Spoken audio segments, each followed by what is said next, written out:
Hey guys, tonight we're stepping back into a time when cleanliness was more of a vague aspiration than a daily ritual, when soap was expensive, shoes were optional, and sanitation mostly meant hope for the best. Picture it, it's a foggy London morning, and you're already regretting the fact that you left the house. You trudge down a cobbled alleyway, your boots sinking slightly with each step into a slushy mix of rainwater, horse dung, coal soot, and other unmentionables. It's less street and more open-air compost bin. The city smells like wet wool and old fish, and you haven't even made it to the market yet. In Victorian cities, the streets were never really clean, because how could they be? Horses were everywhere. With over 300,000 of them working in London by the 1890s, each producing up to 30 pounds of manure per day, well, you do the math. That London fog wasn't just water vapor, it was a swirling cocktail of soot, excrement, and factory smoke. Romantic, isn't it? Your trousers are already splattered with God knows what, and your socks are damp. They'll stay that way for a while, since the average working-class home doesn't exactly have a heated mudroom. Or a mud-free room, for that matter. In fact, your home probably doesn't have flooring at all, just packed earth, maybe a few rushes tossed down to soak up whatever leaks in from outside. Here's a fun fact, the lower your status, the closer your bed was to the floor. So if you were poor, you not only walked through filth all day, you also slept with your face just inches above it. A lovely way to drift off each night, inhaling the faint perfume of moist straw and nearby feet. Even footwear was optional depending on your station.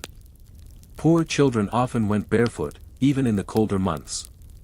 You'd see them skipping through puddles that made your stomach turn, their feet so calloused that sharp stones were more of a nuisance than a hazard. And don't expect any help from the city. Street cleaning was inconsistent at best.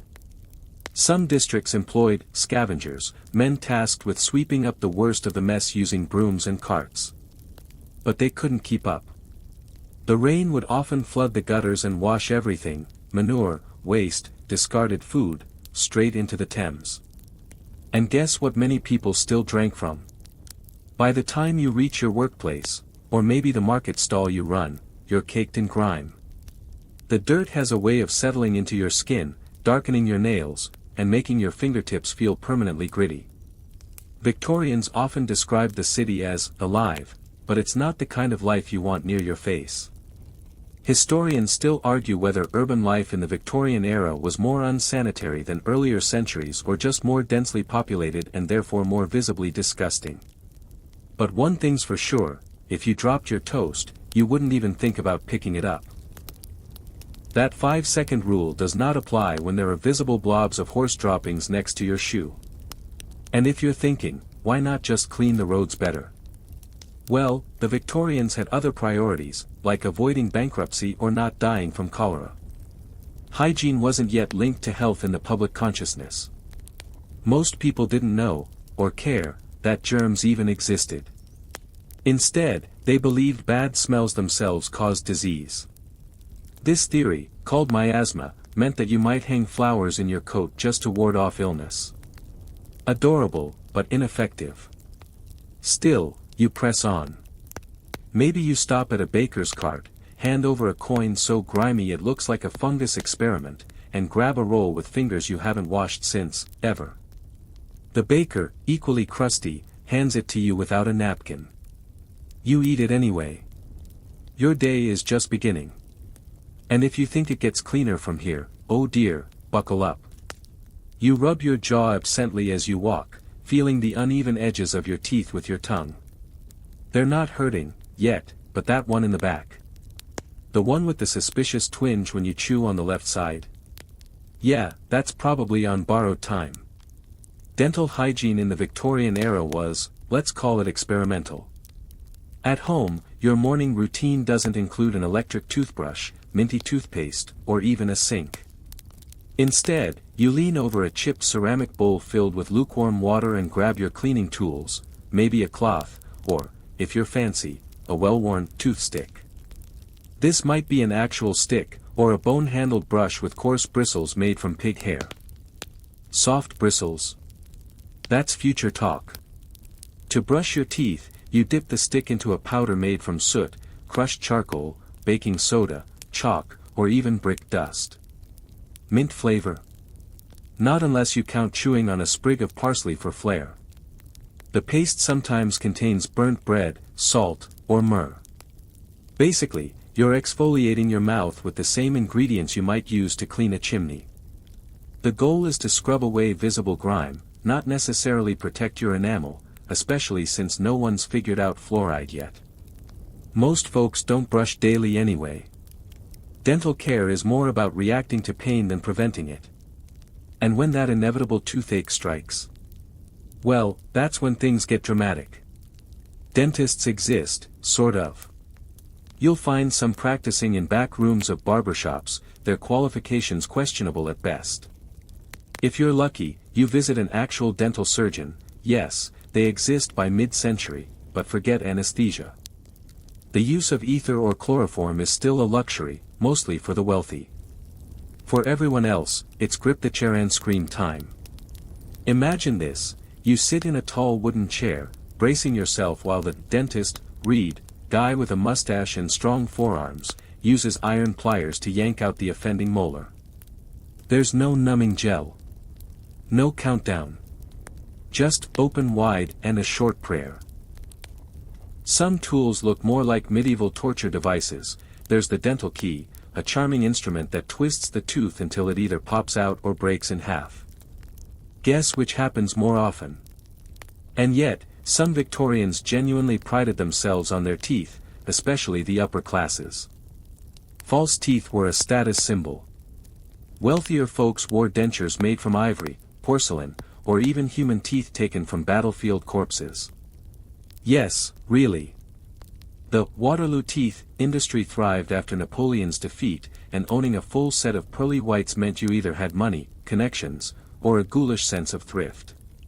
But even the rich weren't immune to decay. Sugar had become more accessible by the 19th century, and with it came a rise in cavities. Sweets were fashionable, so were blackened molars. Queen Victoria herself reportedly had dental troubles, and if the Queen can't get a proper filling, what hope do the rest of us have? Historians still argue whether Victorians truly believed in preventative dental care or just saw tooth loss as an inevitable part of aging. Some sources suggest that mothers would have all their teeth pulled in their 20s and replaced with dentures to avoid future pain. Imagine, your wedding gift is a lifetime of soup. And don't expect mouthwash to save you. Instead, some folks gargled with vinegar, brandy, or even urine. Yes, that was a real thing. Urine contains ammonia, and in a time before chemical manufacturing scaled up, that was considered clever. You swirl, spit, and go on with your day. On the plus side, breath was universally bad. No one judged. Kissing was done quickly, and love letters didn't mention freshness. Everyone smelled vaguely of rot and clove oil. As you move through the day, maybe chatting with your neighbor, or gritting your teeth through a business transaction, you become acutely aware of that molar again. You think about the pliers. You consider the whiskey bottle under the sink. Tomorrow might be extraction day. You're sticky. Not just sweaty, but that special kind of Victorian sticky, like you've been lightly glazed in a mix of coal dust and regret. It clings to the back of your neck, the crook of your elbow, the bend of your knees. And the worst part? You've still got 6 more days before your next proper bath. Because here's the deal, in Victorian England, bathing is neither expected nor easy. Most working-class families don't have a bathroom, let alone a dedicated tub. If you're lucky, your household shares a tin basin, roughly the size of a generous laundry bucket, dragged into the kitchen once a week and filled with water that's boiled on the stove. If you're really lucky, you're the first to use it. Otherwise, you're plunging into what is essentially human tea, steeped in your siblings. And the water? Cold, mostly. Heating enough to fill the tub is time-consuming and expensive. Coal costs money, and in winter, that heat's better spent keeping someone from freezing than making your backside cozy. So unless it's a special occasion, or someone dies, you're scrubbing up with icy water and trying not to shriek. The Victorian solution to all this was communal baths, public bathhouses where, for a small fee, you could rent a tub and a towel. These were a revelation when they first appeared in the mid-19th century, especially in overcrowded cities like London, Manchester, and Liverpool. But even then, it wasn't daily practice. Weekly, maybe. Fortnightly, if you're frugal. Monthly, if you're stubborn or broke. Bathing wasn't linked with morality just yet. Smelling bad was normal. Being clean all the time. Suspicious. Soap helps, when you have it. The good stuff, Castile or scented French bars, is for the upper crust. You're scrubbing with a harsh lye-based brick that leaves your skin raw and squeaky. And by squeaky, I mean literally. Victorian soap doesn't moisturize. It strips. It bites. You leave the bath feeling like someone gently sandpapered your shins. Hair washing is its own event, requiring a separate basin and usually someone else's help. Shampoo doesn't exist as we know it. Instead, a mix of water and soap flakes, or vinegar, or even raw egg, is worked into the scalp. The egg is supposed to shine your hair, but if the water's too hot, you're basically cooking breakfast on your head. Bonus, rinsing involves pouring water over yourself from a jug while hoping your eyes stay mostly soap-free. And there's always the risk of lice. If you've got kids, they've probably got lice. And you've probably got lice, too. So after a bath, you might break out the knit comb, a fine-toothed torture device designed to drag tiny bugs and their eggs from your scalp. Powdered chalk, kerosene, or even quicklime gets added to your hair routine in the hopes that something, anything, will kill the infestation. Spoiler, it usually doesn't. Historians still argue whether Victorians avoided bathing due to lack of access or genuine fear. Some medical texts warned that soaking in hot water could weaken the nerves or cause fainting spells. Others claimed too much bathing could make women infertile. There was even the old belief that opening your pores would invite in disease, so a good layer of dirt, paradoxically, might protect you. But the elite were cleaner, right? Sort of. Upper-class Victorians had dedicated washstands, expensive soaps, perfumed powders, and access to real plumbing by the late 1800s. Some even had bathtubs with running water, cold and hot, though this was considered quite the luxury. These bath nights were ritualistic affairs, complete with attendants and robes and perhaps even a dash of champagne poured into the water, though that may have been more show than sanitation. Of course, if you're really pressed for time or water, there's always the sponge bath. A damp cloth, some lavender water, a quick swipe to the face, armpits, and maybe the ankles. It's less bathing and more, repositioning the grime. Still, you go to sleep that night slightly more optimistic, and slightly more damp. What's fascinating is that for much of the 19th century, Victorians equated clean with proper more than healthy. Washing up before church, before a dinner party, before a social call, that mattered. But washing because you were filthy? Less urgent. It's the opposite of how modern hygiene works. The illusion of cleanliness often trumped actual sanitation. By the way, don't forget your ears.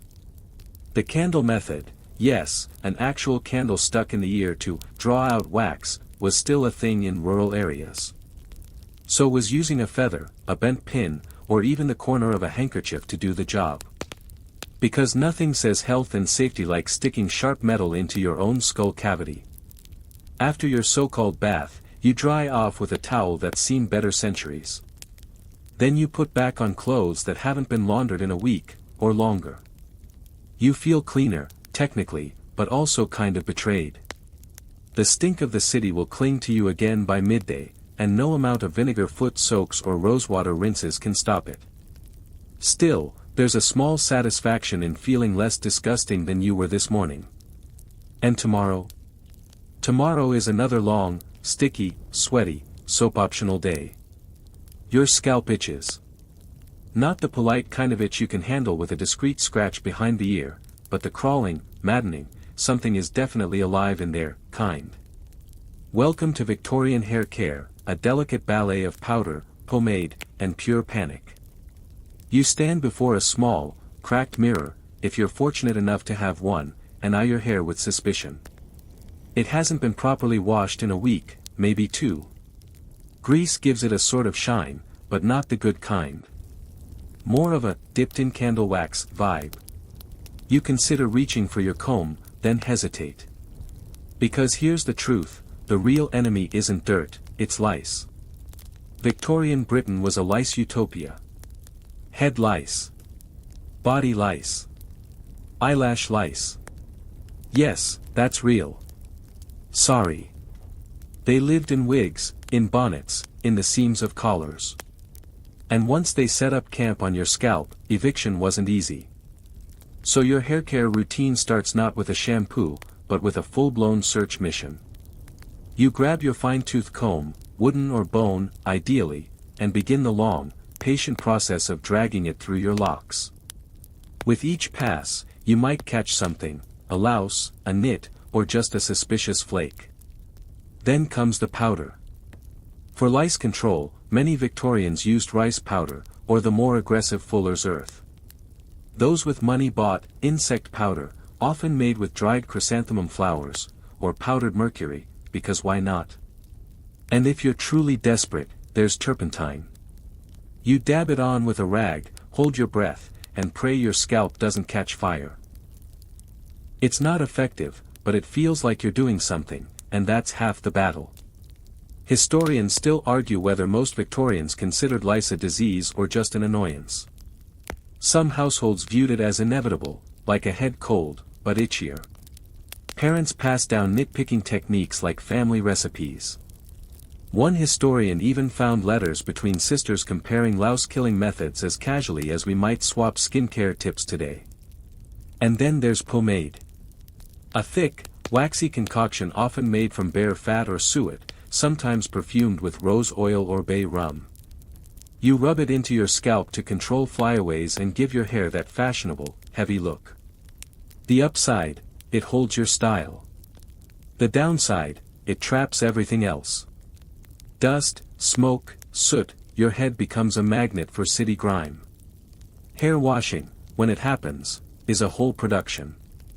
You sit on a low stool while someone, probably your mother, sister, or spouse, pours lukewarm water over your head from a jug. Soap is worked in, often with a brush, then rinsed out painfully slowly. No handheld showers, no hoses, just careful splashes and many towels. And don't even start on long hair. For women and girls, keeping it clean meant hours of detangling, brushing, braiding, and protecting it from fire. You sleep in a nightcap to keep it from tangling or catching lice. In the morning, you may sprinkle it with lavender or violet powder, not because it's clean, but because it smells clean, and that's the best you can hope for. Upper-class men, meanwhile, favor short, oiled styles that look suspiciously like today's slicked-back influencer hair. But that sheen isn't gel, it's bare grease, held together with resin and maybe a whisper of rum. The wealthy might visit a barber weekly, not just for a trim but for a singeing. That's when the barber runs a small flame over the hair's surface to seal split ends. Imagine trusting someone with a candle near your greasy scalp. Now imagine paying for it. Women, of course, don't go to barbers. They might visit a hairdresser, but only if they're wealthy. For everyone else, it's DIY. You twist, pin, and braid until your arms go numb, hoping that the elaborate coif you've created hides the fact that you haven't washed your head since Easter. And yes, wigs are still a thing. Powdered white wigs fell out of favor after the 18th century, but hairpieces were alive and well, especially for those with thinning hair or diseases like syphilis, which could cause baldness. Hair extensions were made from real human hair, often sold by desperate women, or stolen from the dead. You could buy a switch of hair in shops next to bonnets and corsets. Some vendors even offered dyeing services, with lead-based colorants. Your choices were black, light brown, or slow death. Fringe fact. Some Victorians believed cutting your hair too often would damage your eyesight. Others were sure that trimming split ends led to madness. So you end up with long, damaged locks carefully tucked into braided crowns, more helmet than hairstyle. If you're wondering how all this smells, it doesn't. It reeked. The mix of sweat, animal fat, old perfume, coal smoke, and scalp oil created a signature scent you carried like a cloud. Perfumed handkerchiefs weren't just fashion accessories, they were defensive tools. But there's a certain logic to it all. Hair was both decoration and disguise. A clean scalp might be nice, but a styled one meant social survival. And if you could hide the lice long enough to attend the opera, well, call it a win. You finish your combing. The itch has quieted. For now. You wrap your hair in a kerchief, dab on a little lavender water, and get on with your day. You're not clean. But you're presentable. And in the Victorian world, that's close enough. It hits you the moment you step into the drawing room. Not a sound, but a scent. That heavy, floral, slightly sour cloud hanging in the air like a Victorian fog. You've smelled it before, lavender water, perhaps with a dash of bergamot or rose. It's the closest thing this century has to deodorant, and frankly, it's doing everything it can to hold the line. Because the truth is, under all the lace and crinolines, under the polished boots and neatly trimmed mutton chops, the Victorian body is sweating. A lot. You feel it now, trickling gently down your spine beneath your corset. You're 3 layers deep, undergarments, bodice, outer dress, and the air outside is a mild 22 degrees Celsius, which somehow feels like a steam room when you're wrapped in whalebone scaffolding and flannel. And here's the kicker, you can't do anything about it. Modern antiperspirants don't exist. The Victorians tried a few things, powdered alum rubbed into the armpits, for instance, or baking soda, but nothing that would pass today's sniff test. So instead of preventing sweat, the goal was to mask it. Enter perfume.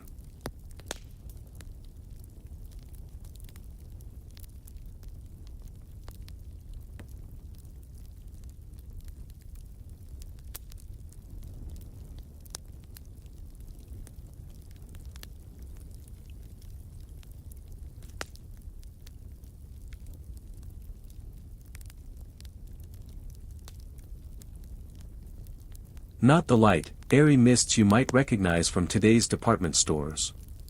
No, these were heavy-duty colognes made from essential oils, alcohol, and sometimes exotic animal ingredients like ambergris, whale intestine byproduct, or civet, extracted from a gland under a cat's tail. Delightful, really. You'd dab it behind the ears, on your handkerchief, maybe even down your cleavage if you were feeling fancy. The result? You smelled like a damp bouquet, but better than the alternative. And everyone wore it. Men, women, children, even babies. Eau de Cologne was considered a medical tonic, people rubbed it on temples, sniffed it for headaches, and splashed it liberally before public appearances.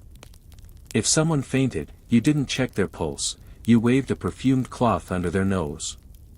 If someone smelled, you offered them one. But don't get too romantic. Beneath that perfumed exterior, bodies were raw. Deodorant as a concept wouldn't gain traction until the late 1880s, and even then, most people considered armpit application far too intimate. There were newspaper ads for products that promised to banish offensive odors, but they were often vague about how. One recipe from a ladies' magazine involved crushed mint leaves, vinegar, and borax. Another suggested bathing your armpits in milk of magnesia. Historians still argue whether people truly stank as badly as we imagine, or whether they were simply used to a different baseline. After all, if everyone smells like a blend of boiled onion, horse, and rosewater, does anyone really notice? Clothing didn't help. Your undergarments soaked up sweat but rarely saw a wash.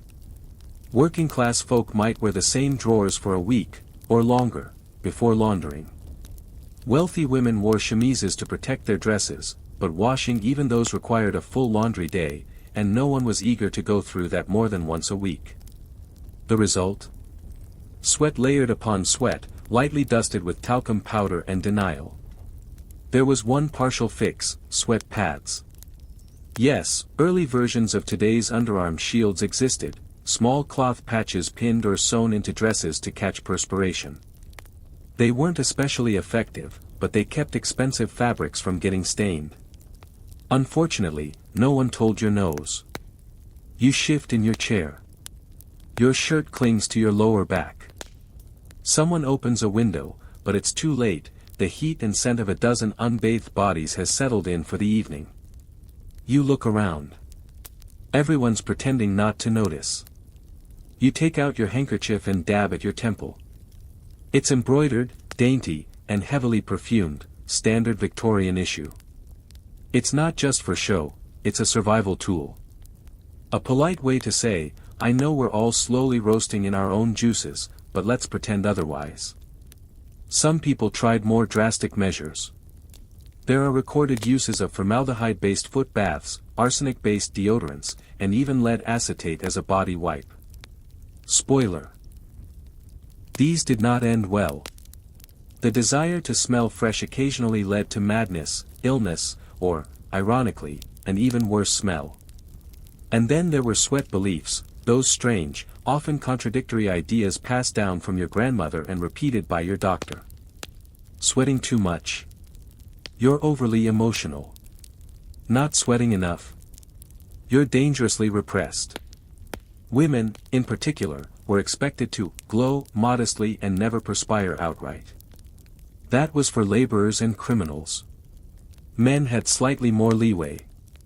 A man could sweat if he worked, rode a horse, or dueled in the park at dawn. But he'd best be clean-shaven, well-coiffed, and splashed with bay rum afterward.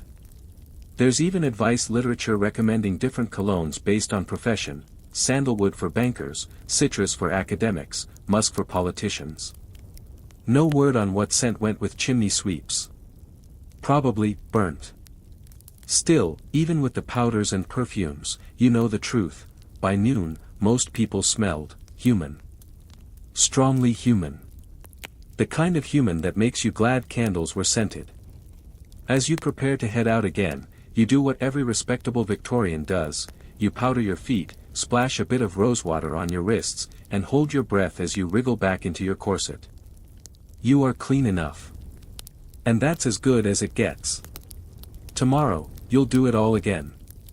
Just, maybe with a little more lavender. You wriggle uncomfortably in your underthings, not because they don't fit, but because they haven't been washed in a while. Days? A week? Honestly, you've lost track. And that's perfectly normal in your world. Victorian underwear isn't designed with comfort or hygiene in mind. It's more of a barrier, a grimy, rarely washed buffer between your skin and your corset, or trousers, or whatever thick, scratchy garment you wear on top. You reach for your drawers, loose cotton or linen pants that tie at the waist and, more notably, are open at the crotch. That's right. No seams. This isn't just some strange fashion quirk, it's practicality, at least in theory. With so many layers to remove, having an open undercarriage makes certain private matters a bit more, shall we say, manageable. But it also means drafts. And accidents. For women, the underwear ensemble also includes a chemise, your base layer. It protects your outer clothing from the worst of your bodily functions: sweat, oil, and, well, other things. Over the chemise comes the corset, laced tightly by your sister or mother or long-suffering maid. Your ribs compress. Your waist pinches. But hey, at least it makes your back straight and your posture terrifyingly regal. Men's underclothes are no better. They wear long cotton or woolen drawers under everything else, and often an undershirt. These items, once donned, are rarely removed except on laundry day. And laundry day is not a frequent guest in most households. Because laundering underwear is a chore. You can't just toss it in a machine and forget about it. You boil it. You scrub it. You beat it against rocks if you're rural, or against a washboard if you're lucky enough to own one. You use lye soap, which burns your hands if you're not careful, and you rinse everything in cold water, wring it out, and hang it over a line where soot from passing chimneys might redecorate it. Given all that effort, most folks figure, why wash often? Historians still argue whether Victorian underclothes were as filthy as modern imaginations suggest. Some sources claim middle-class women changed chemises daily, while others suggest that even the genteel would stretch a chemise's lifespan several wears, unless it became visibly stained. And let's just say that definitions of visible varied greatly. You might also own stockings, thigh-high wool or cotton tubes held up with garters that cut into your flesh if you tie them too tight. They, too, absorb sweat and dirt, especially in winter. Washing them is tedious, so many people just dust them with powder and hope no one sniffs too closely. And then there are the unmentionables, menstrual cloths. Disposable pads don't exist yet. Tampons? Not even a whisper. So, Victorian women use strips of fabric, cotton, linen, even old rags, pinned in place and changed as needed. Washing them is a hushed and shameful affair, done in secret and dried behind curtains. You wouldn't dare hang them out in full view, heaven forbid a neighbor see your monthly evidence and faint on the spot. Scented sachets or powders are often tucked into drawers or chemises to help with odor. Lavender is the favorite, though some go for orris root or rose petals. It helps. A little. But by midday, when you've walked several miles, climbed stairs, and braved a crowded omnibus, well, you start to blend into the general musk of the city. There's also the curious case of underclothes as status symbols. Clean linen, bright white and crisply starched, signals that you can afford laundry, meaning you probably have a servant. So when upper-class Victorians flash a glimpse of white petticoat or freshly pressed shirt cuff, it's not a wardrobe malfunction. It's social flexing. Of course, there were innovations. The latter half of the 19th century saw the rise of sanitary wool, a marketing gimmick promising underclothes that could be worn longer without odor. Spoiler alert, they lied. Some garments were even impregnated with antiseptic chemicals like carbolic acid. You wore your health, apparently. And you smelled like it, too. And let's not forget children.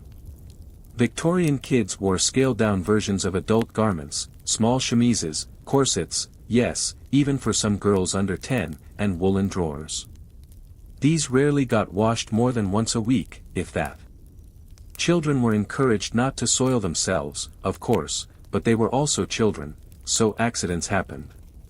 And when they did, a rinse, a scolding, and back into the same pants. By the time evening arrives, your underclothes are damp with sweat and city grit. You peel them off slowly, trying not to breathe too deeply. They hit the corner of the room with a soft thwomp and immediately begin stewing in their own special blend of bacteria and regret. You consider washing them yourself. But it's late, your hands are tired, and the wash basin is already in use for someone else's foot soak. So you sprinkle some powder on tomorrow's pair, fold your damp chemise over the back of a chair to air out, and climb into bed hoping the lice are too sleepy to bite. Tomorrow, you'll dress again, layer by layer, from the skin out, and pretend it all smells like roses. Nature calls. Unfortunately, she doesn't leave a forwarding address, and your home doesn't have indoor plumbing. You glance longingly toward the corner of the room, where your chamber pot waits like a porcelain secret. Elegant in shape, delicate in design, and utterly unavoidable. It's the middle of the night, and you have two options.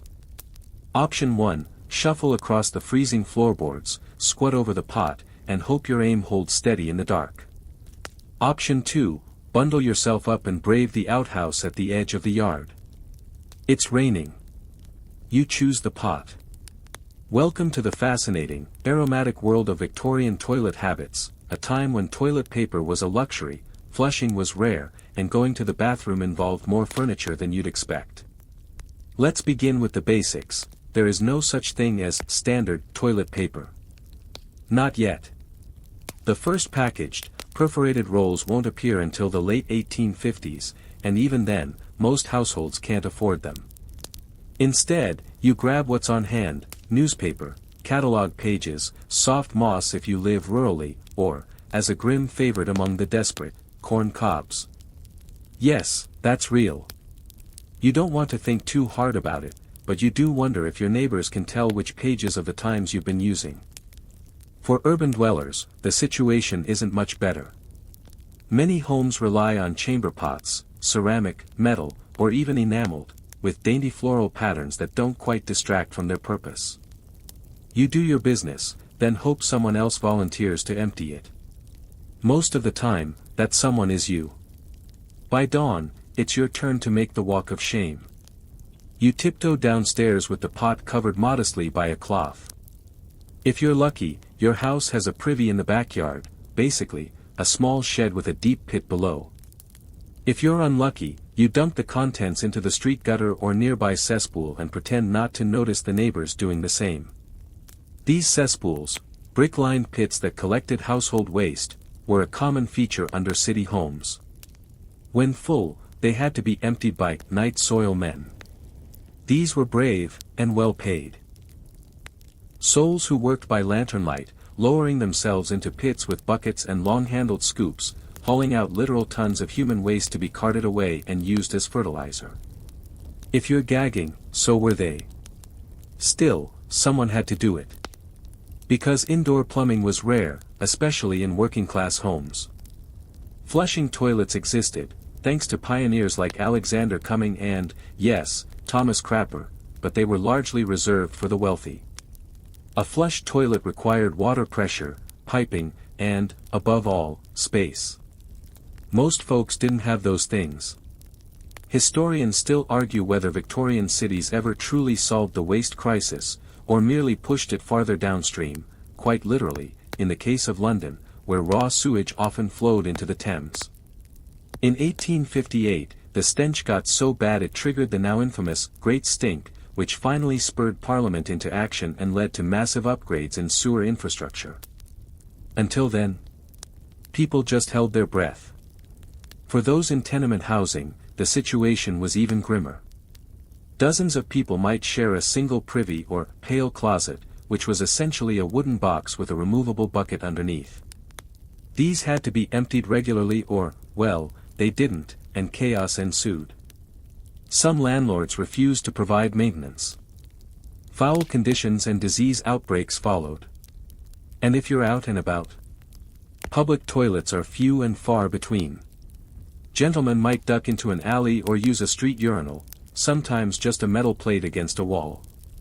Women had far fewer options. There were public conveniences, but entering them could invite shame or unwanted attention. Modesty mattered. A lot. To help, some women carried portable urinals, small ceramic or tin devices nicknamed ladies' friends, concealed under skirts. Others simply held it in. For hours.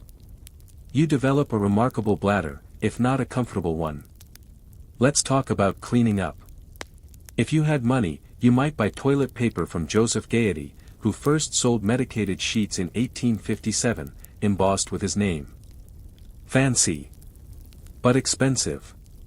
More common was tearing a page from the Sears Roebuck catalog, in America, or using soft rags set aside for the purpose, then washed and reused. Yes, reusable toilet rags.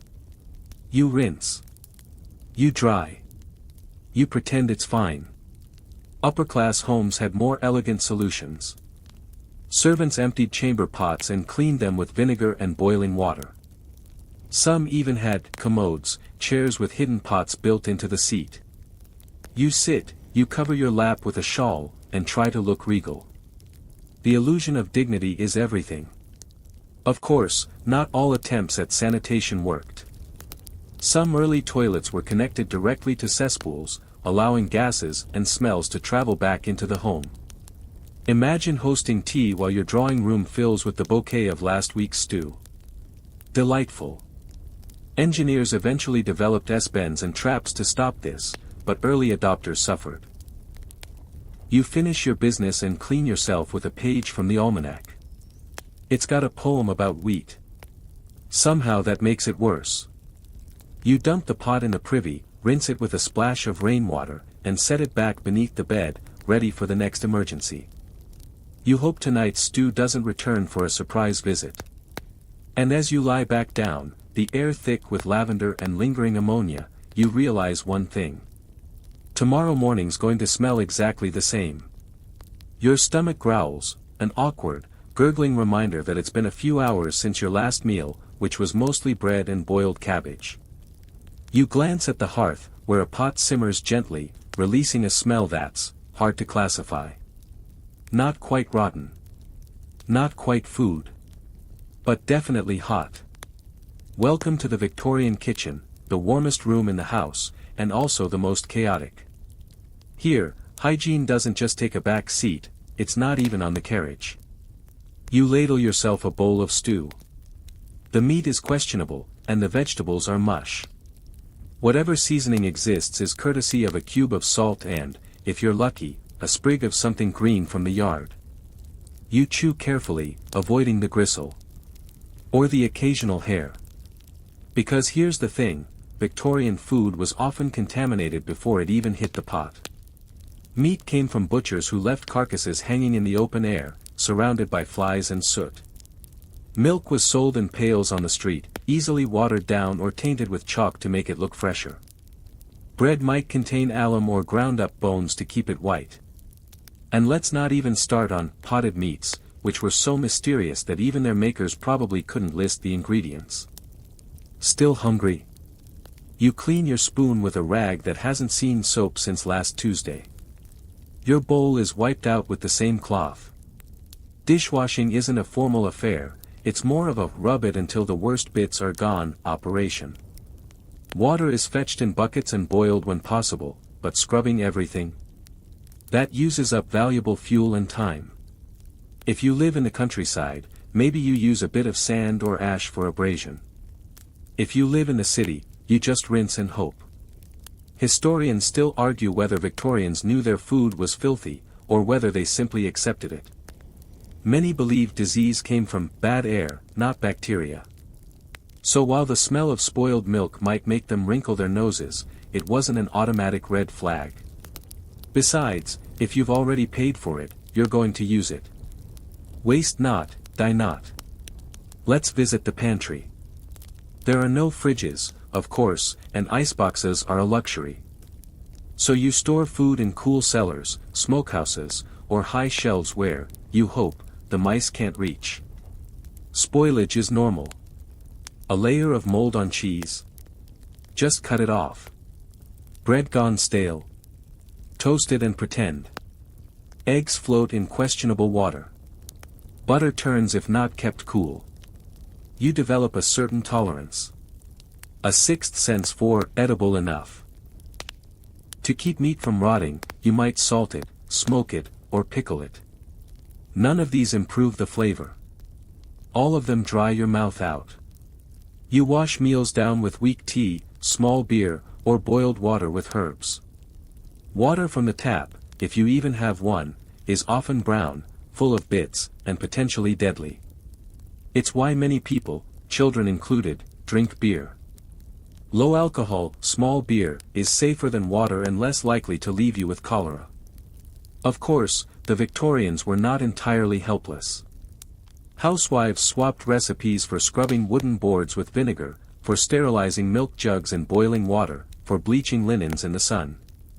But when you're dealing with sooty walls, open fires, and rats the size of terriers, your odds are low. Ah yes, the rats. You see one now, darting behind the coal scuttle. You bang the broom on the floor and it scampers off. It's a fact of life. Rats, mice, and cockroaches are practically residents. They love your food scraps, your flour sacks, your kitchen warmth. Cats help, but even they get tired. Upper-class homes fare better, but not much. Their kitchens are staffed by servants who may or may not be skilled, and who often sleep near the larder. Personal hygiene among servants is spotty, and hand-washing isn't yet considered essential. Imagine being served roast duck by a cook who hasn't changed her apron in 4 days. Now imagine she's been tasting the gravy with the same spoon. Still, meals are rituals. You gather at the table, pass plates around, and try not to notice the odd crunch that shouldn't be there. You chew carefully. Talk politely. Sip the soup, even if it's suspiciously metallic. And once you're done, cleaning up means scraping leftovers into a slop bucket, wiping the table with a cloth that's stiff with old broth, and stacking plates in a basin full of lukewarm water that gets murkier by the second. One rag. One basin. Infinite germs. To sweeten the air, or at least confuse it, you might boil vinegar on the stove, or scatter dried herbs across the floor. Some households like juniper branches. Others hang oranges stuffed with cloves.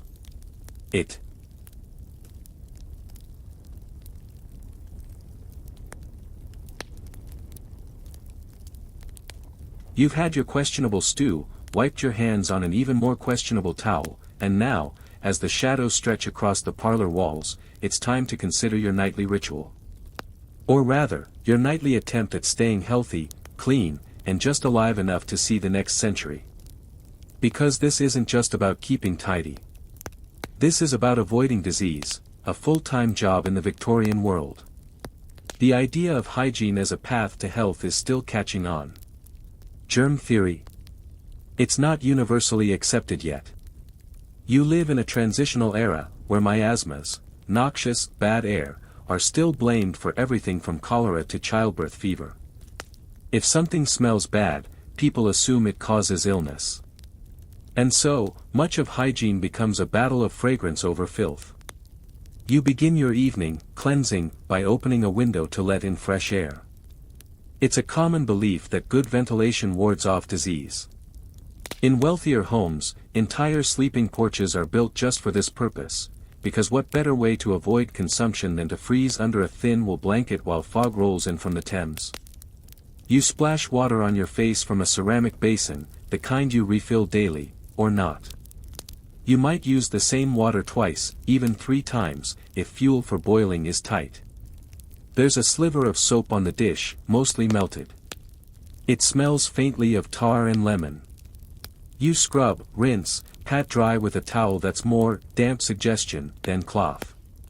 If you're particularly health conscious, or hypochondriacal, you'll gargle with salt water or vinegar. Some even sniff camphor or ammonia to clear the lungs. You might dab eucalyptus oil under your nose or wear a small cloth pouch of herbs around your neck, just in case typhoid is lurking nearby. It probably is. Let's not sugarcoat it, disease is everywhere. You know someone who died from diphtheria last week.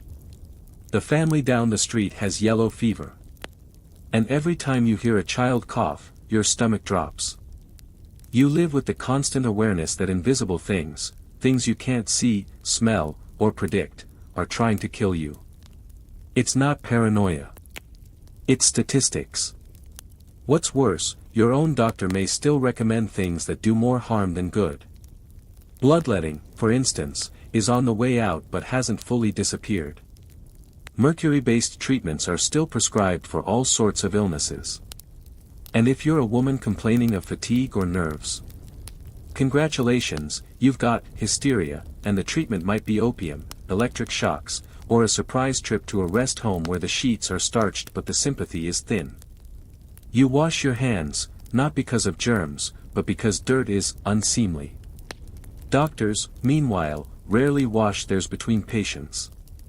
This, of course, contributes to the terrifyingly high rate of death in hospitals, especially during childbirth.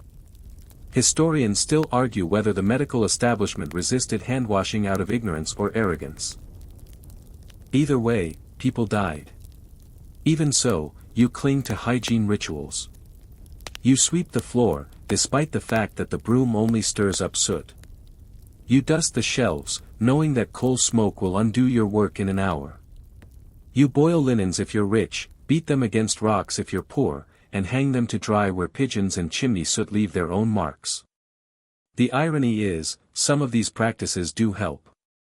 The move to build sewer systems in cities like London and Paris, the introduction of public bathhouses, and even the fashion for chlorinated lime in sick rooms, these are precursors to modern sanitation. But they come with caveats. Bleach burns. Lime stinks. And sewage pipes, when poorly installed, explode. Literally.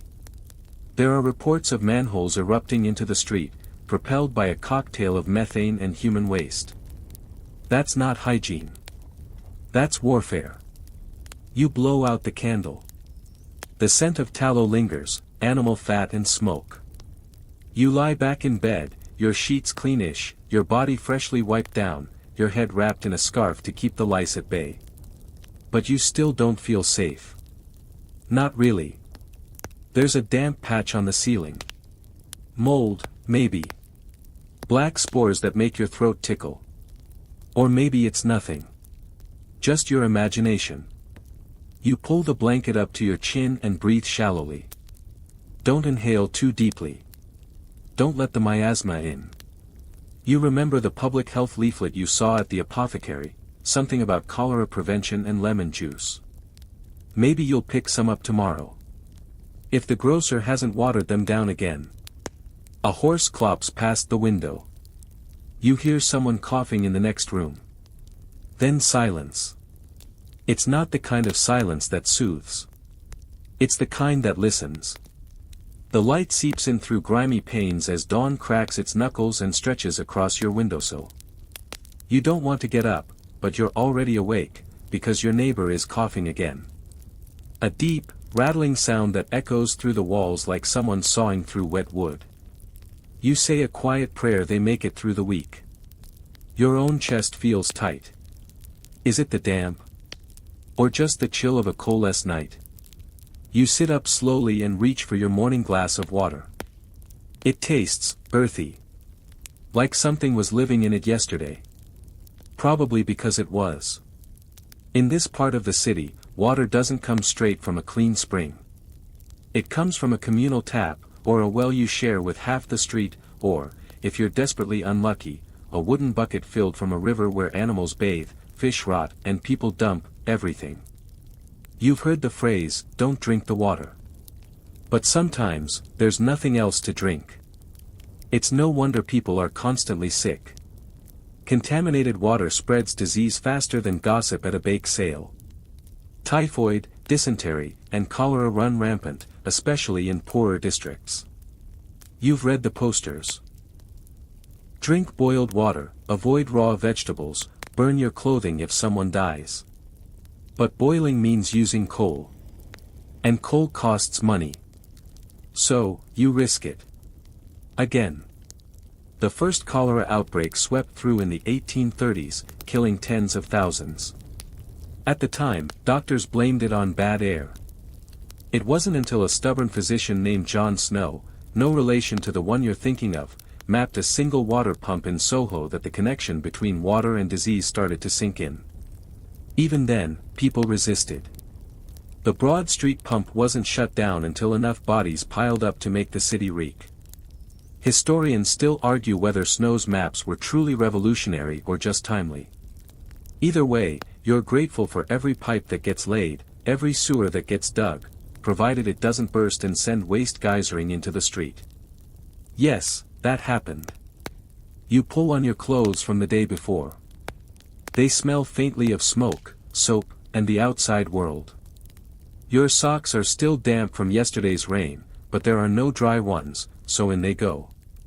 You're not looking for comfort. You're looking for function. As you step out, you dodge a slick patch by the door where someone dumped their chamber pot in the night. The street is slick with grime. A few pigs trot by, rooting in the mud.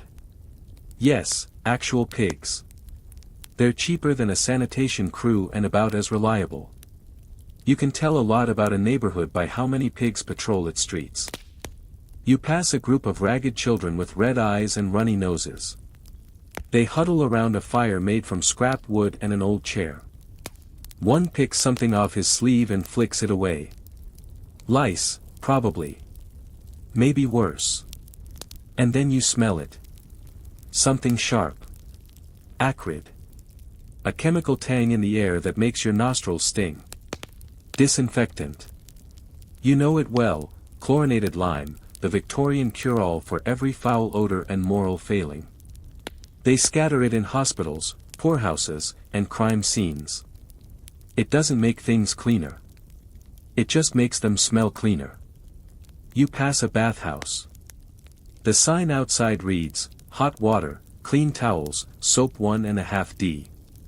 A luxury you can't afford every day, but maybe this weekend. You'll wait your turn in a long queue, surrounded by sweating bodies and shouting children, to step into a private cubicle where you'll scrub yourself raw and hope the water isn't too gray. Upper-class homes have their own bathtubs, ornate, claw-footed, and almost purely decorative. A servant will fill it with buckets of hot water, which cool rapidly in the cold room. If you're the lady of the house, you'll soak surrounded by porcelain and lace. If you're the servant, you'll clean it all afterward, silently cursing your luck. Public health officials are trying. There are more inspectors now. They check for backed-up drains, overflowing privies, unwashed children. They issue fines and recommendations, which landlords ignore. And slowly, painfully slowly, things are changing. Sewers are expanding. Clean water is piped in. Baths become weekly instead of monthly. But in your life, it still feels like a battle. A daily skirmish between what should be and what actually is. You've stopped expecting hygiene to mean clean. Now, it just means less disgusting than it could be. And so you trudge on. Past the butcher's shop with its buzzing flies. Past the fishmonger's stall with a smell that could peel paint. Past the overflowing gutters and coughing babies and coal-smudged men. You breathe shallowly through your mouth and tuck a sprig of mint into your scarf. It doesn't help. But it feels like it might. You're halfway through your morning routine when you hear it again, the unmistakable snap of fabric, followed by a very loud sigh. Someone's corset has rebelled. Again. Victorian clothing is less about self-expression and more about compression. From the moment you dress to the moment you peel yourself free, your body is a tightly wrapped bundle of linen, wool, whalebone, and mild regrets. And while it may look elegant on the outside, underneath, it's a furnace of sweat, friction, and the ever-present threat of fainting.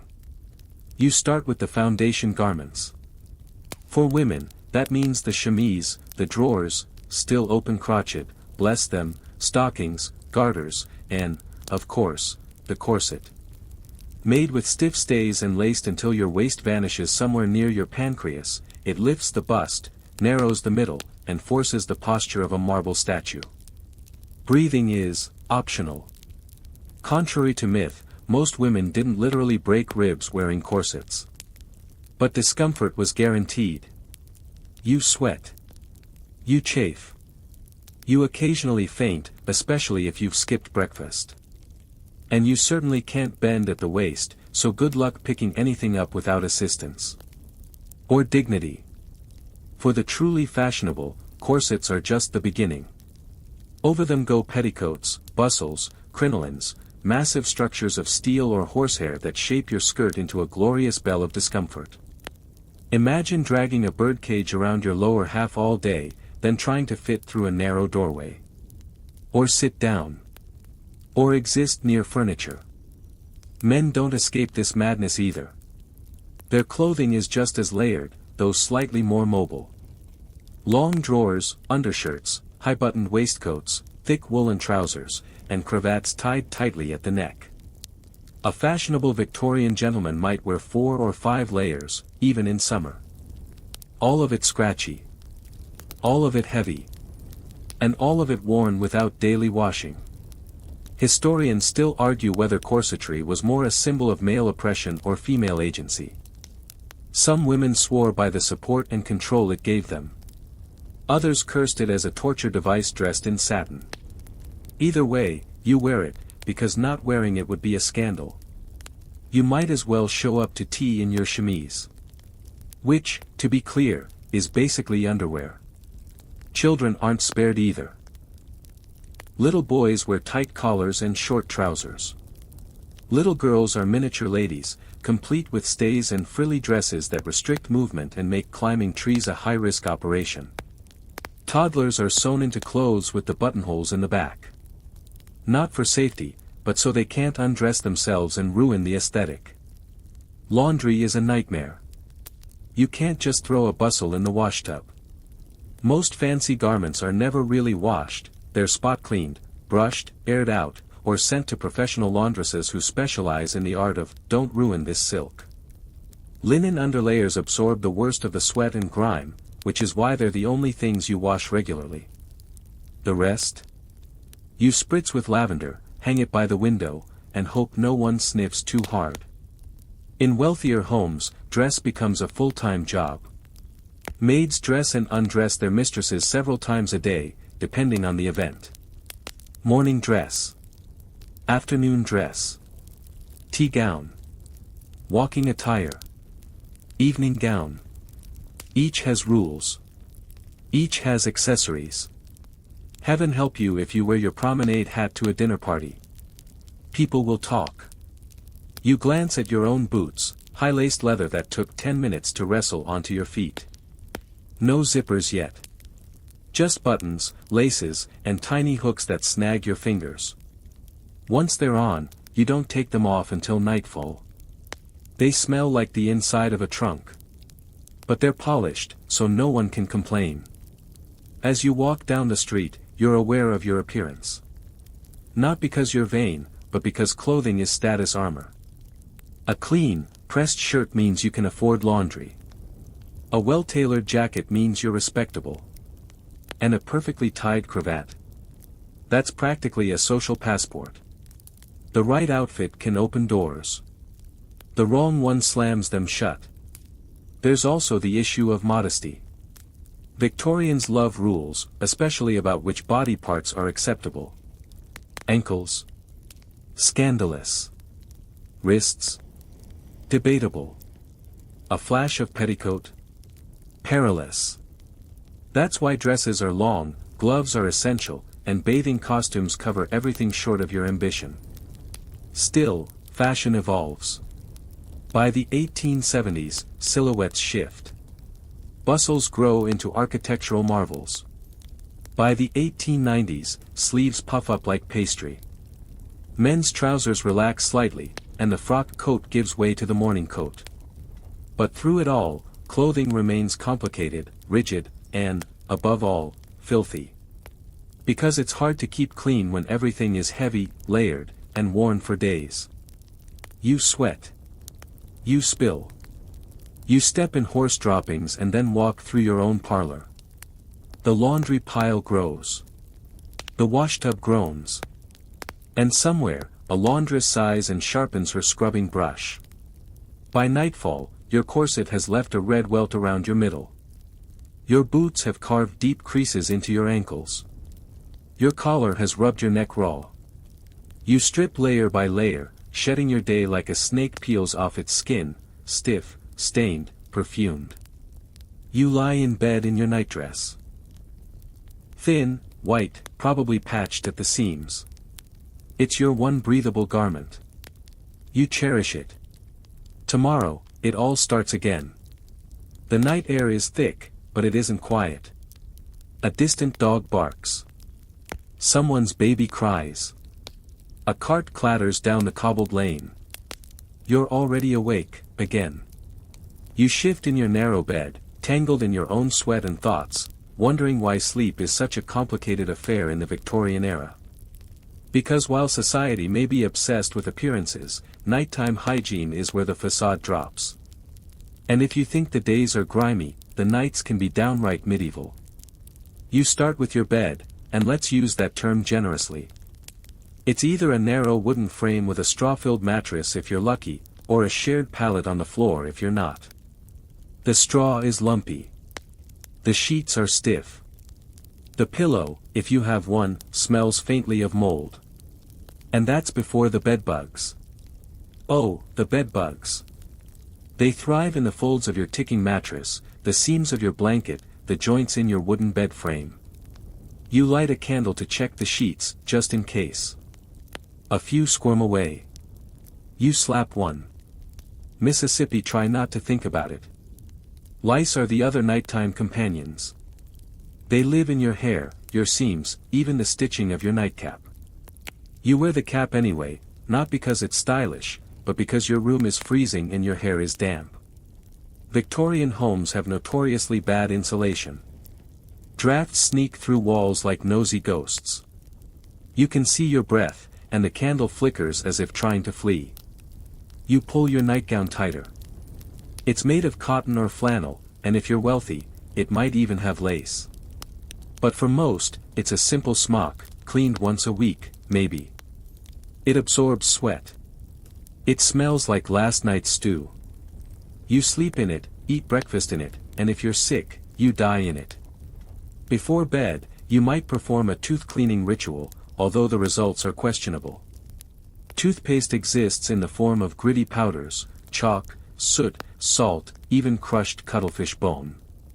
Toothbrushes are made with pig bristles. Soft they are not. Many people simply rub their teeth with a rag and hope. Dentistry is still primitive. Cavities are drilled without anesthetic. Extractions are quick, brutal, and accompanied by a strong swig of gin. You try not to smile too widely in public. Your breath, by the way. Not great. Most people walk around with the oral equivalent of a haunted closet. Mint lozenges help, but mostly it's perfume and denial. You blow out your candle and lie back. Maybe you say a prayer. Or recite a passage from a moral instruction book. Victorians are nothing if not earnest. Some believe that immoral thoughts before bed can invite disease. Others think that night air itself is dangerous, that you should close every window and seal yourself in a musty cocoon of stale breaths and lavender sachets. Historians still argue whether night air was genuinely feared or simply used as a polite excuse to avoid freezing to death with the window open. Either way, you learn to sleep in stillness, even as the coal smoke settles and your lungs itch. Your bedroom is more than just a place to rest, it's your personal infirmary, your dressing room, your retreat. If you're unwell, this is where you're nursed with vinegar compresses and weak broth. If you're a child, you share this space with siblings, probably in a trundle bed that creaks with every breath. Privacy. That's a luxury. Most families, especially in cities, cram multiple generations into 1 or 2 rooms. You hear your father's snore, your sister's wheeze, your grandmother's whispered prayers. It's communal, it's close, and sometimes, it's comforting, until someone gets sick. Then it's a prison.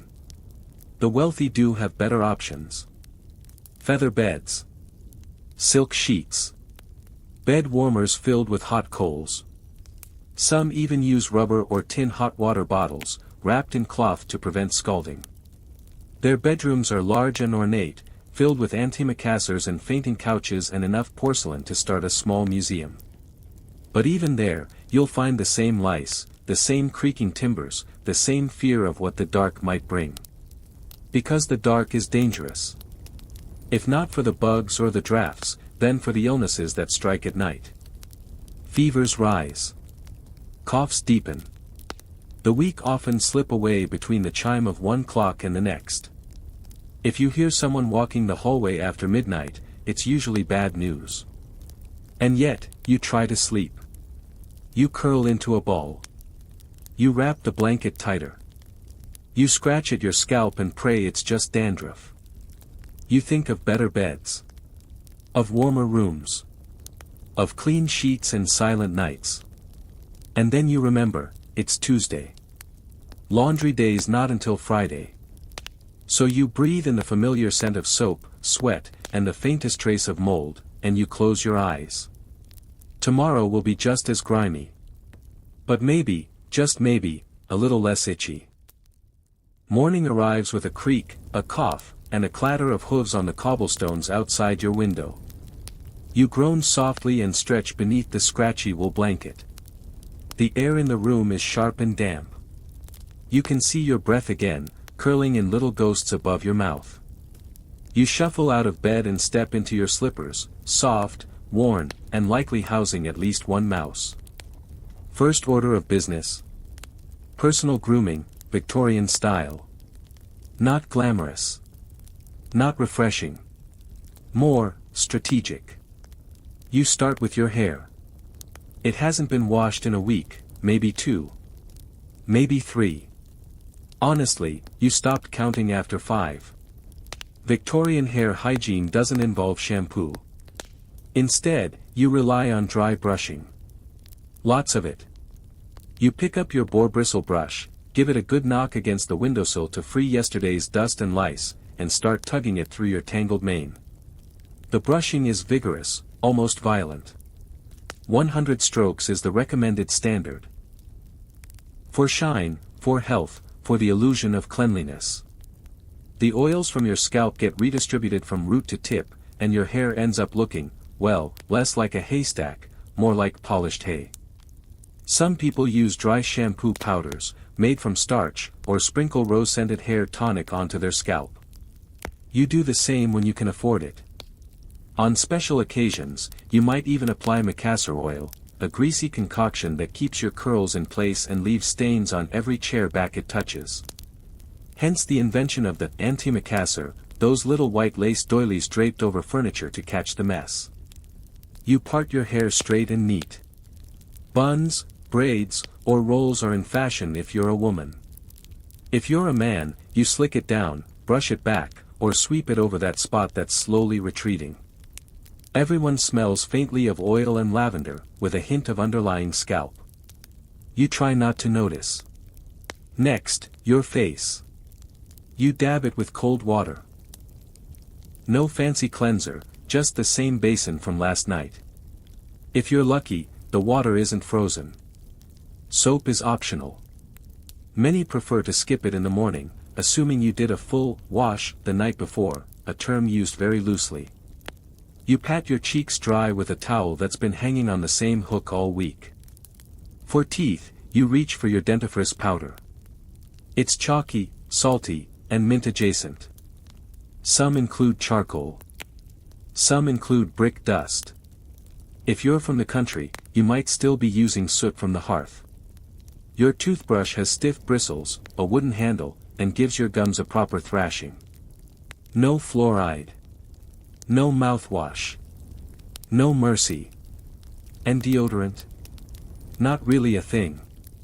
If you want to mask body odor, you rely on powders, perfumes, or flowers tucked strategically into clothing. Your armpits are left to fend for themselves. You might rinse them with vinegar if you're particularly concerned, or just dust them with talcum and move on. You rub a bit of lemon peel on your fingers to chase away the smell of coal smoke. The lemon was expensive. It cost you a copper and a prayer at the grocer's. But it gives you hope that you won't offend anyone today. Your hands are another matter. They're cracked, calloused, and stained from ink, soot, or cleaning chemicals. You rub lard into your knuckles if you have it. Or maybe a drop of glycerin, if you're fancy. Otherwise, you just accept that they will always look slightly haunted. If you work in service, or serve guests in any way, your nails must be trimmed and clean. No polish.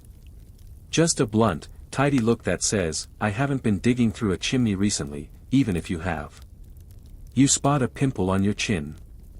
You don't dare pop it. The last one left a scar. Instead, you dab it with vinegar and whisper a quick plea to Saint Apollonia, patron saint of skin and teeth, conveniently. No one likes to admit it, but face creams and tonics are popular.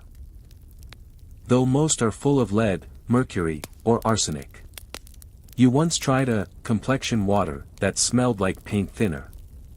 It made your face glow. And then peel. Historians still argue whether Victorians were genuinely obsessed with personal appearance or simply pressured by brutal social norms. The truth is probably both.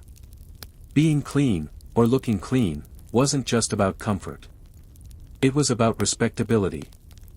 The moment someone suspected you of neglecting hygiene, your entire social standing could slide. So even if your underclothes are stiff with sweat, your hair oily enough to fry an egg, and your breath somewhere between horse stable and peppermint defeat, you do your best to look presentable. You pin your brooch. You straighten your collar. You powder the shine off your nose with a bit of rice flour and hope for the best. Then you step outside. It's raining, naturally.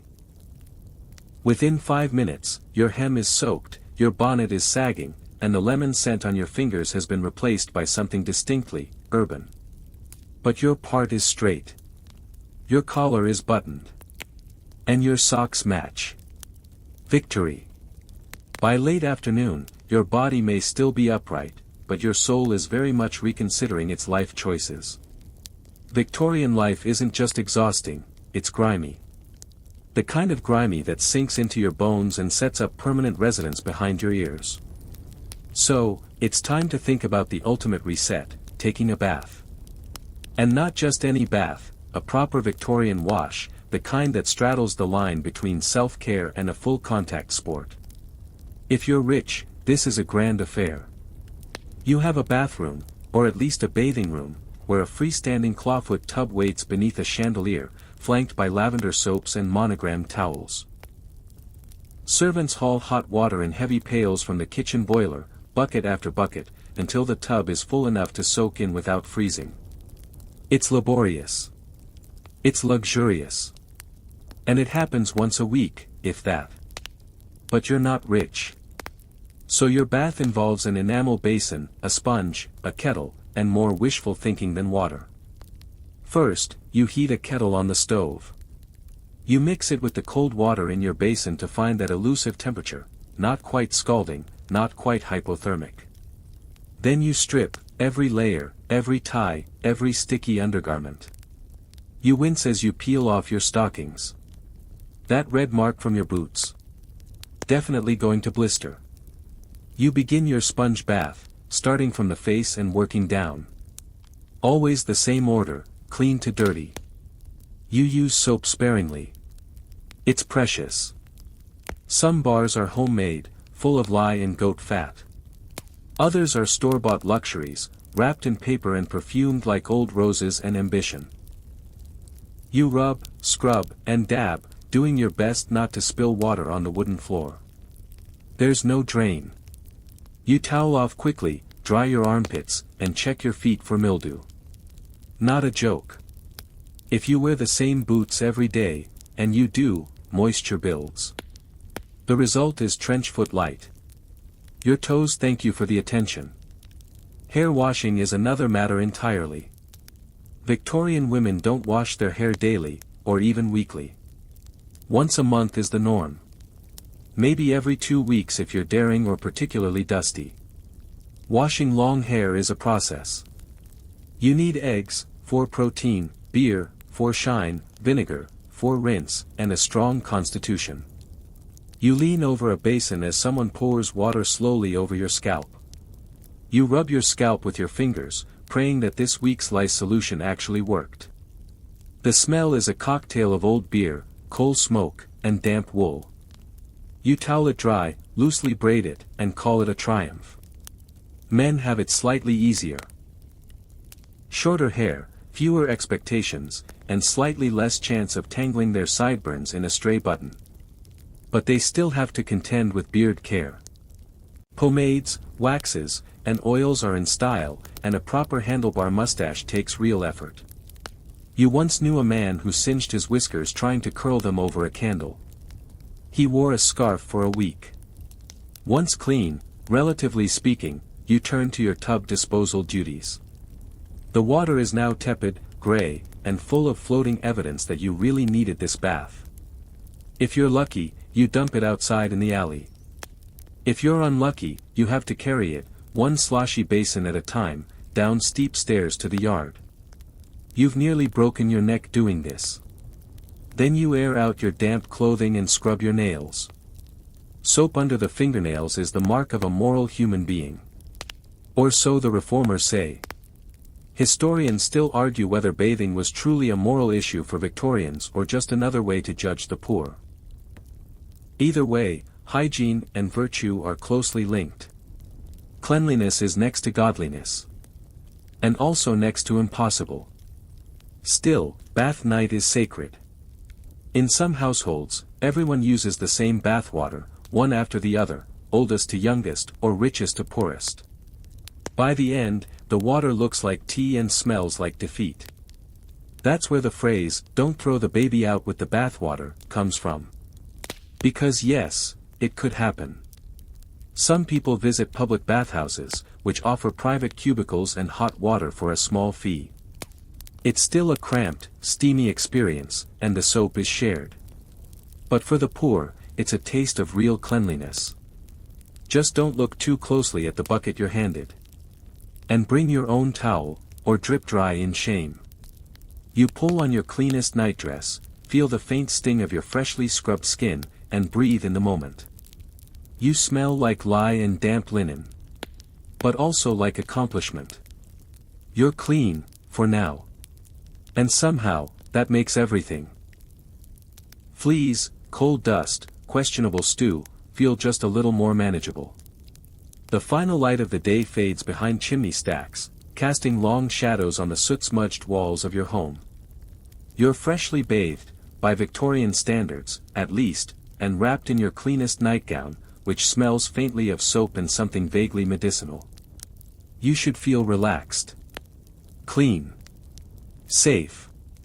But this is Victorian hygiene, and it has one last twist. Because no matter how much scrubbing, boiling, or brushing you've done today, your home is still a living, wheezing, creaking habitat for filth. You sit by the hearth, warming your toes by the fading fire. If you're lucky, you've got enough coal left to keep the chill off tonight.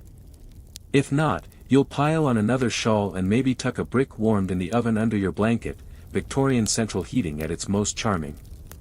You glance around your parlor. The floorboards are cleanish. You swept them earlier with a stiff bristled broom, raising more dust than you collected. The corners are home to spiderwebs. You leave them. They catch flies, after all. The walls? Painted with arsenic green wallpaper, if you're fashionable. Gorgeous to look at. Slowly toxic to breathe. Arsenic-based dyes were used in everything from wallpaper to dresses. It gave a rich, deep emerald glow that caught the eye, and occasionally caused sores, respiratory illness, or death. But it was very on trend. The carpet beneath your feet, if you have one, is wool, patterned, and busy enough to hide stains. But it's a trap for soot, hair, crumbs, and whatever the cat dragged in. No vacuum cleaners yet. Just heavy carpet beaters and back-breaking labor. You'll take it outside on Sunday and whip it until the neighbors complain. The privy is out back, of course. A brick shack, damp and stinking, with a wooden bench and a deep pit beneath. Lime helps control the smell. Rats help themselves to whatever they find. You hold your breath every time you use it, especially in the dark. No flush toilets here, unless you're quite wealthy or exceptionally lucky. Some homes are adopting newfangled indoor plumbing, but it's still inconsistent. Pipes are poorly sealed. Toilets leak. Water pressure is a joke. And the sewage systems? Heroically overwhelmed. More than one unfortunate soul has been startled awake by the sound of their loo erupting like Mount Vesuvius. You're cautious. You've seen what happens when pipes go rogue. You light a small oil lamp. The air grows thick with a faint smokiness. Your lungs itch a little. You wave the air gently, and your sleeve knocks a dish from the table. It clatters, cracks. You sigh. Another thing to glue, or toss. You grab a rag from the hook and wipe your hands, again. It's habit now. Victorian life teaches you to always be wiping something, your face, your fingers, the table, the baby. Cleanliness isn't a destination. It's a chore that never ends. And what about the nursery, if you have children? Hygiene there is an uphill battle. Cloth nappies boil daily, or not. Teething biscuits fall on floors and go right back into tiny mouths. Pacifiers, if used, are dipped in brandy, not sanitized. Toys are shared freely, even if covered in drool, ink, or soot. You make your final rounds before bed, a candle in hand. You check for open windows, miasmas, remember, stoke the fire, rattle the lock. You pass a mirror and catch your reflection, pale, tired, a smudge of ash on your cheek. You wipe it absently with a sleeve that was clean this morning. Historians still argue whether the Victorians actually believed their homes were hygienic, or whether they simply did their best under the weight of tradition, superstition, and limited science. Some reforms helped. Others just made things look better. But it's clear that the battle against dirt was constant, and usually lost by breakfast. Still, you've done all you can. Your feet are warm. Your sheets are aired. Your skin tingles from the scrubbing. And outside, the city sleeps under a layer of cold dust and fog. Now, the house is silent. The kind of silence that wraps around you gently, like a soft wool shawl draped over your shoulders by a kind, invisible hand.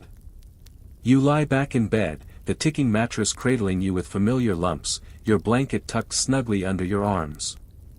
The candle is out. The air is still. Your hair is braided loosely, your feet tucked under. You close your eyes. For a moment, the coal smoke fades. The creaking floorboards hush. The ghost of a draft becomes just a cool whisper across your cheek. Outside, a horse clip-clops one last time past your window, heading somewhere unimportant. A dog barks once. Then nothing. You think back to the bath. The sharp, clean smell of soap. The sound of water sloshing. The faint tickle of lye against your skin. You're clean. Or at least, cleaner than you were. And here, in this quiet little moment at the edge of sleep, that feels like a victory. The world can be soot-covered.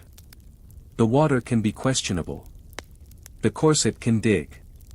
But now it's just you, the blanket, and the steady rhythm of your breath. Let it slow. Let it soften. You've survived another day in a century that doesn't make it easy. And tomorrow? You'll do it all again. But not yet. For now, you rest. The soot can wait. The soap can wait. Sleep comes gently, like fog rolling across cobblestones. Quiet. Thick. And just a little bit warm. Sweet dreams. End of script. Sweet dreams.